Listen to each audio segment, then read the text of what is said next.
정박사 채권관리 셀프 테스트 과정을 시작하도록 하겠습니다. 이 과정은 보면 저희들이 보면 이제 보면 이 채권관리를 보면 이제 보면 주관적으로 그죠? 많이 이제 알고도 계시는데 객관적으로 보면 이제 보면 객관식 문제를 한번 풀어보기도 할게요. 이 시간을 통해서 보면 여러분들 보면 아는 것 같다 점검하는 시간을 볼 거고요. 그래서 보면 우리가 보면 뭐 모르는 걸 뭐 10개 만들었냐? 그 10문제거든요. 그건 아니고 보면 여러분이 아실 만한 문제들 다시 한번 점검하는 시간을 갖도록 하겠습니다.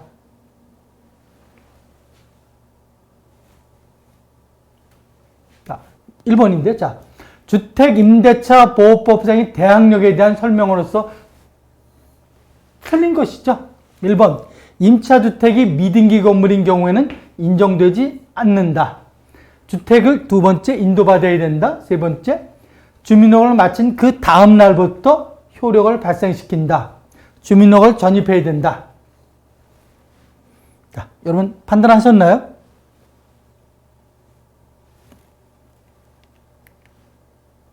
그럼 정답은 1번이죠. 1번 그죠? 그래서 보면 자, 미등기 건물인 경우에도 어떻습니까? 대항력이 인정되죠. 그래서 저희들이 이제 담보를 설정할 때 보면 이제 담보 설정할 때 갔다 보니까 그 건물이 미등기 건물이었다. 그래도 뭡니까? 대항력이 인정된다는 거. 그래서 뭘 봐야 되는 거죠? 거기에 주민등록 전입이 돼 있는지 안 돼 있는지 그게 보는 거지. 미등기냐 등기냐 중요한 거죠. 사람이 거주하고 뭡니까? 실제 주민등록 전입할 수 있으면 뭡니까? 대항력이 인정된다는 거.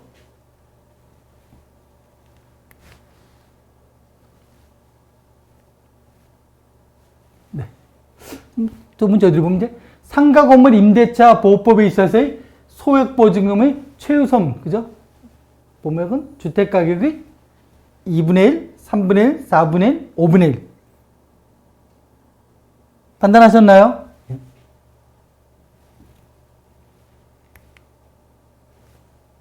정답은 2분의 1이죠.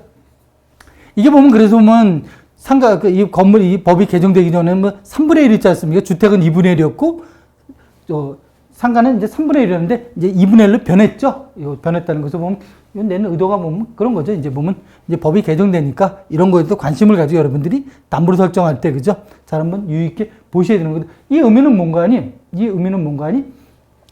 팔 거 아니겠습니까? 자, 이게 2억에 팔렸다. 그러면 어떻게 해요? 2억에 팔렸다 그러면 선순위자들이 있을 거니까 이 사람 몫으로 2분의 1을 놔둔다는 소리, 그죠?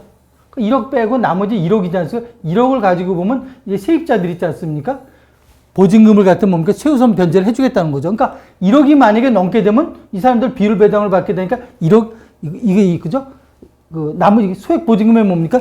기본 요건을 충족, 보증금을 다 못 받아갈 수 있겠죠. 정량 뭔가니 이 1억 원을 초과할 수 없는 경우죠. 아무리 많아도 뭡니까? 그 1억 원은 물권자들한테 배당 가는 거고 1억 원 가지고 뭡니까? 이 사람들이 이제 보면 이제 배당 가는 거죠. 만약에 1억 원을 1억 원이 남는 경우 있죠. 한 뭐 5천만 원만 소유가 됐다. 예를 들면 5천만 원 뭡니까? 이쪽으로 배당돼서 1억 5천이 뭡니까? 물권자들한테 다시 배당되는 경우죠. 정리하면 상가도 같이 주택과 마찬가지로 최우선 변제권의 대지 포함 가격이 2분의 1이라는 거. 네. 한번 보시고요.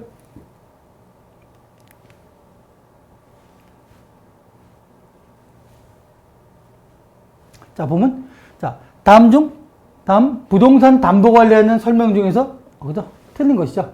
1번. 담보물 설정 시에 현정 답사는 필요한 사항이다.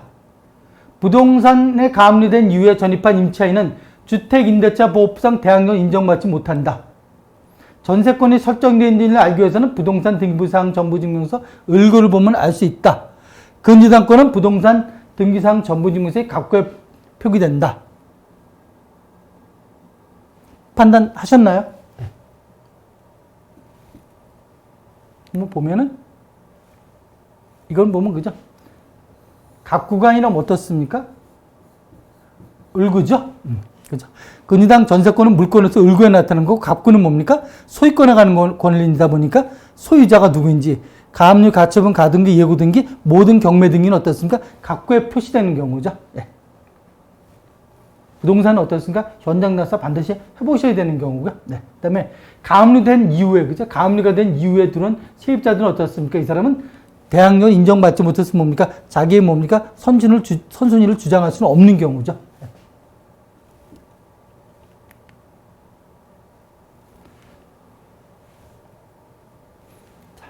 다음 중 가압류에 대한 설명으로서 틀린 것은 부동산 가압류는 채무자 주소지 관할법원에 신청한다.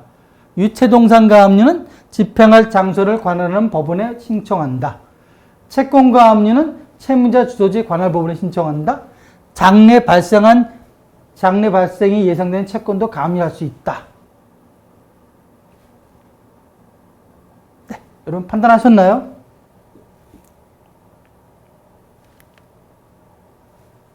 네, 정답은 1번이죠. 채무자 주소지가 아니라 뭡니까? 물건이죠.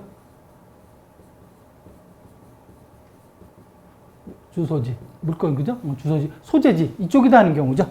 그래서 보면 부동산 가압류는 어떻습니까? 합의 관할이 인정해주지 않지 않습니까? 그래서 뭐 계약서에 보면, 그죠? 이 소송은 뭐 서울중앙지방법원을 제1심 관할법원으로 한다. 그래서 보면 합의사항을 놓고 근데 계약서를 이제 체결할 수가 있지 않습니까? 그렇지만 뭐예요?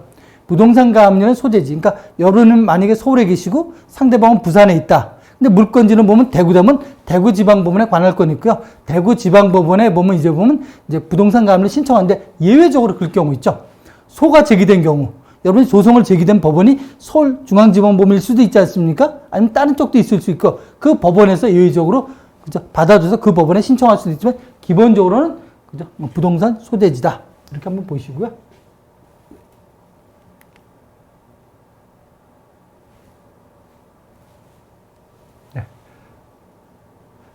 부동산 가압류의 설명서 잘못된 것은 채권자에게 담보를 제공하게 한다. 보증보험증권으로 담보를 제공할 수 있다. 부동산 등기사항 증명서 을고에 나타난다. 가압류권자는 우선 배당을 받지 못한다. 판단하셨죠? 예. 보면 어떻습니까? 을구가 아니라 어떻습니까? 각고에 나타난다고 그랬죠? 부동산 가압류, 그죠? 그래서 채권자에게 담보를 제공하는 건 뭔가니, 채무자, 만약에 가압류라는 건 뭐야? 아직 판결이 확정된 건 아니지 않습니까? 장래 집행 채권을 보존하기 위해서 임시로 하는 건데, 왜 그게 없어지면 안 되니까? 그래서 남이 부동산에 가압류를 했는데, 나중에 보니까 본안소송에서 가압류권자가 패했다. 그러면 채무자 입장에서는 자기 부동산에 가압류가 들어왔음으로써 이제 재산권에, 그죠? 어떤 부분 이제 손해 입을 수도 있지 않습니까? 담보도 제공하지 못하고, 팔지도 못하고 또 신용이 떨어질 수도 있고 그래서 채무자에게 그죠? 채무자를 위해서 담보를 제공하게 하고요. 보증보험증권으로 담보를 제공할 수도 있다. 현금 담보를 할 수도 있죠. 보증보험증권을 할 수가 있고요. 보증보험증권은 보면 이제 비용으로 처리하고 끝나겠죠. 가압류권자는 우선 배당을 받지 못한다. 가장 중요한 사항이죠. 가압류권자는 어떻습니까? 안분배당, 평등 배당을 받는 거죠. 그러니까 가압류가 뒤에 있으면야 그죠? 말소가 되고 뭐 배당에 참가할 수 없는 그런 경우도 생기지만 맨 앞에 있는 경우 있죠. 이 앞에, 그죠? 날짜가 맨 앞에 있는 건데, 건지당 을구에 나타나고, 갚고 막, 이렇게, 갚 나올 자, 있을 수 있지 않습니까? 이럴 때 뭡니까? 전체를 더한 걸 분모로 놓고서, 각 포지션별로 경락된 걸 놓고서 보면 이제 안분한다는 거, 그죠? 정리하면, 가압류권자는 우선 배당을 받지 못한다. 6번입니다. 다음 소멸시효에 대한 설명으로서 틀린 것은, 사회질서의 안정을 목적으로 한다? 재판상 청구는 소멸시효의 중간 사유이다. 입증 곤란에 대한 구제의 목적도 있다. 4번 당자수표의 소멸시효는 3년이다. 판단하셨나요? 볼까요? 네.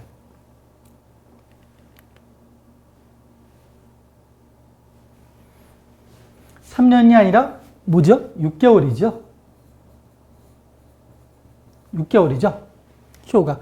그러니까 당자수표가 부도가 되면 발행인 뒤에 배선이 있지 않습니까? 이 사연에 대한 시효가 6개월이다 보니까 6개월 이내에 우리가 보면 판단하셔야 되는 거죠. 물론 돈도 다 못 받는데 거기다가 받지도 못할 거 소송할 수는 없지 않습니까? 시효 관리 할 필요도 없을 수도 있죠. 그렇지만 뭐예요? 우리가 보면 그 판단을 갖다 6개월 이내에 여러분이 판단하셔야 된다는 거죠. 약소금이 3년이죠. 약소금의 배선이 1년이고요.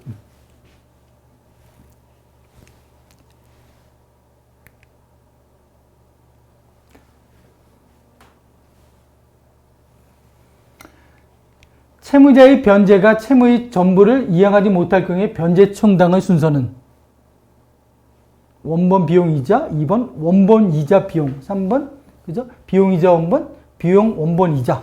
비슷한 것 같죠? 이 경우가 보면 이제 뭐 채무자가 그죠? 그 채무자가 변제를 했는데 뭘 먼저 그죠? 우리가 이제 그죠? 변제한 걸로 보냐 이거죠. 한번 보면은 지정하지 않았을 때 채무자가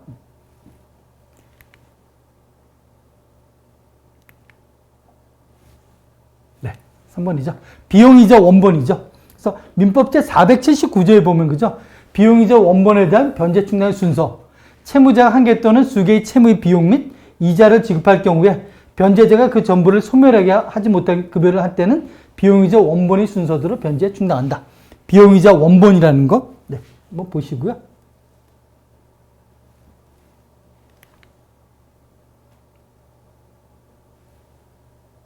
한번 보면은 다음 중 채권자 취소권에 대한 설명으로도 틀린 것은 채권자 취소권이라는 거 보면 채무자가 자기의 재산을 부도라든지 어떤 급박한 상황에 다 이전시켜서 없애버리는 경우죠. 그죠? 권리를 갖다 바꾸는 경우, 이런 경우, 소유권을 바꾼다든지 제3자에게 담보를 제공한다는 이럴 때, 자, 보면 법령에 있은 날부터 5년 이내에 소송을 제기해야 된다. 소송은 반드시 재판상으로만 해야 된다. 채무 초과 상태에서 이루어진 재산 매각 행위는 사회행위이다. 피고는 채무자다. 좀 난이도가 좀 있죠, 그죠? 그렇지만 뭐 우리들이 보면 이제 업무를 할 때 보면 채권자 취소권, 사행위 취소 청구 소송 이런 얘기는 들어봤지 않습니까? 이걸 한번 저희들이 한번 점검하게 되면 여러분 판단하셨나요?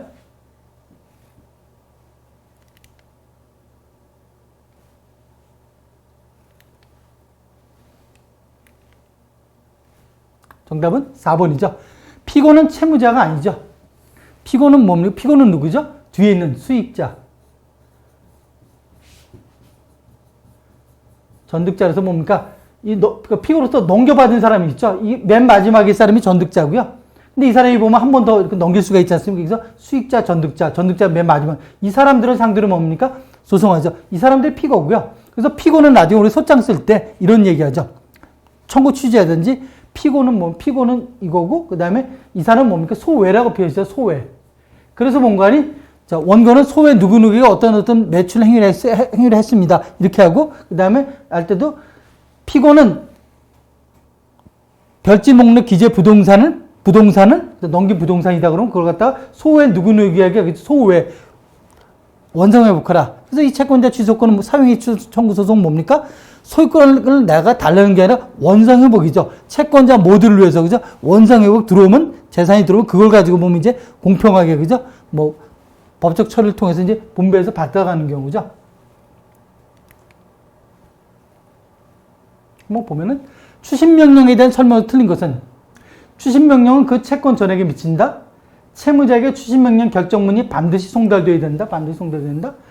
압류채권자가 채무자 대신 압류된 채권의 추심을 권능을 취득하게 된다. 추심명령 신청은 소멸을 한다. 좀 어렵죠, 그죠?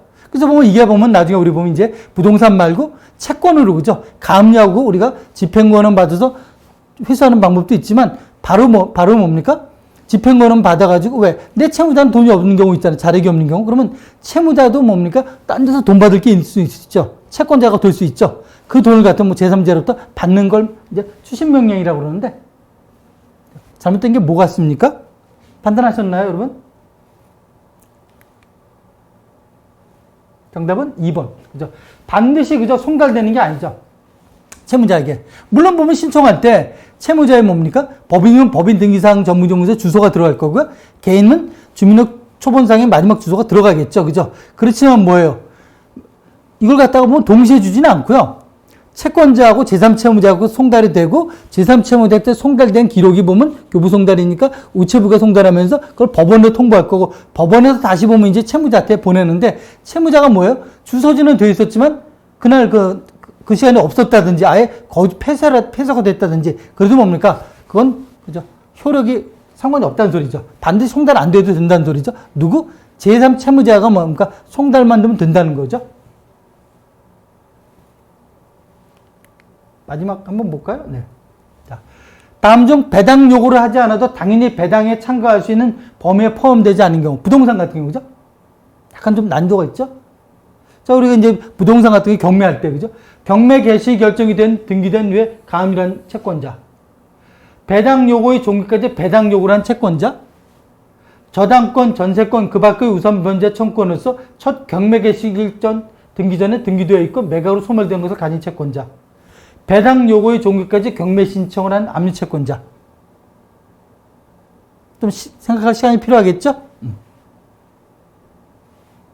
여러분, 어떤 것 같습니까? 판단하셨나요?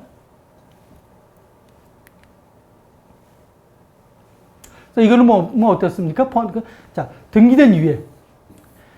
그러니까, 경매 개시 결정이 등기가 되기 전에, 그죠? 된 가압류권자는 뭔가 배당을 요구하지 않아도 뭐예요? 당연히 배당에 참가해서 배당표에 들어가고 그 사람의 가압류 채권 금액이 있을 거 아니겠습니까? 그걸 가지고 이제 안분한다든지 나름대로 보면 경매 담당 계장이 보면 이제, 그죠? 경매계에서 보면 이제 배당을 갖다가 만들어 놓을 거예요. 그죠? 경매 기일날, 이제 배당 기일날 가면 어때요? 가압류권자는 돈을 주는 게 아니라 뭐예요? 배당표만 주죠. 그래서 나중에 집행권을 가지고 찾아가는 거고, 그죠? 그래서 어느 정도 보면 금액이 있을 수 있는데, 그 뒤에 경매 개시 결정이 된 뒤에 가압류라는 채권자는 뭡니까? 배당 요구를 하는 배당에서 제외시키는 거죠. 그러면 가압류권자는 있지 않습니까? 가압류권자가 만약에 경매 개시 결정 등기된 뒤에 그죠? 이 전에 가압류할 수 있죠. 그럼 뭐예요? 먼저 한 사람이나 뒤에 한 사람은 뭡니까? 가압류 효력은 뭡니까? 똑같은 경우죠. 같이 배당을 받아간다는 거. 정리하면 뭡니까? 가압류는 언제까지 할 수 있습니까? 경매 도중에도 되지만 나중에 봤더니 우리가 보니까 그 부동산이 뭡니까? 경매가 됐다는 게 갑구에 가압류가 나타나 있어요. 그죠? 그래도 가압류를 받아주죠. 언제까지? 개시 결정이 되기 전까지. 그죠? 경매 개시 결정이 등기되기 전까지는 받아준다. 네. 이렇게 한번 보시고요. 그래서 보면, 지금까지 보면 대한민국 채권 주치 정현호가 여러분과 같이 한번 객관식 문제를 한번 풀어보고 여러분의 실력 점검을 해봤습니다. 채권 관리 목표는 뭔가니 부실채권이 제로가 될 때가 아닙니다. 여기까지 하도록 하겠습니다.